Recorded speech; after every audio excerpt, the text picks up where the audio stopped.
కాంగ్రెస్ లో వైఎస్ఆర్టీపీ విలీనం తర్వాత షర్మిలకు కొత్త తలనొప్పులు మొదలయ్యే అవకాశాలు కనిపిస్తున్నాయి. ఇప్పటిదాకా కాంగ్రెస్ పార్టీలో విలీనమైన పార్టీలు వాటి అధినేతలు రాజకీయంగా సమాధి అయ్యారనే ఉదాహరణలే ఎక్కువగా కనిపిస్తున్నాయి.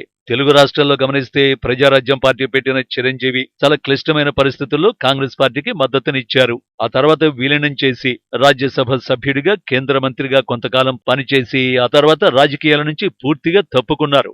ఇదే తరహాలో అవసరం ఉన్నంత వరకు షర్మిల సేవలను వినియోగించుకుని తర్వాత హ్యాండ్ ఇస్తే పరిస్థితి ఏంటనే ప్రశ్నలు తలెత్తుతున్నాయి. మొన్నటిదాకా విపక్షాల నుంచి మాత్రమే విమర్శలు ఎదుర్కొన్న షర్మిల ఇప్పటి నుంచి తన సొంత మనుషులుగా ఇన్ని రోజులు వ్యవహరించిన వారి నుంచి వచ్చే వ్యాఖ్యలను కూడా వినాల్సి ఉంటుంది. అది ఏ స్థాయికి వెళుతుందనేది చెప్పడం కష్టం.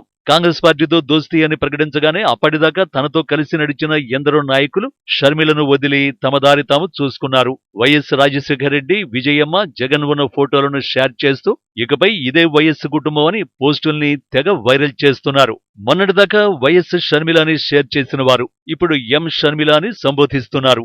అంటే అప్పుడే వైఎస్ఆర్ అభిమానుల్లో ఈ వ్యతిరేకత మొదలైనట్టే. దీన్ని ఎలా ఎదుర్కొంటారో చూడాలి.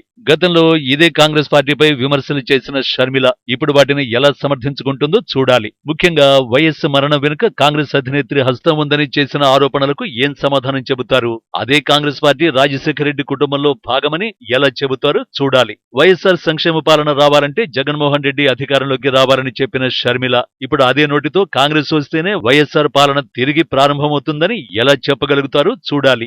ఏపీ ఎన్నికల్లో కేవలం క్యాంపెయినింగ్ కి పరిమితమై నల్గొండ లేదా ఖమ్మం పార్లమెంటు స్థానాల నుంచి పోటీ చేయాలనే ఆలోచనలో ఉన్నట్టు చెబుతున్నారు. ఇక షర్మిలని నమ్ముకుని పార్టీలో కొనసాగుతున్న నేతలకు నామినేటెడ్ పోస్టులు, రాబోయే స్థానిక సంస్థల ఎన్నికల్లో అవకాశాలు కల్పిస్తామని చెప్పినట్టు చెబుతున్నారు. కానీ వాటిపై ఎంత హామీ లభించిందో ఇంకా క్లారిటీ లేదు. ఒకసారి విలీన ప్రక్రియ ముగిసిందంటే షర్మిల కూడా కాంగ్రెస్ నాయకురాలు అవుతారు. అప్పుడు అధిష్టానం మాట తను కూడా వినాల్సి ఉంటుంది.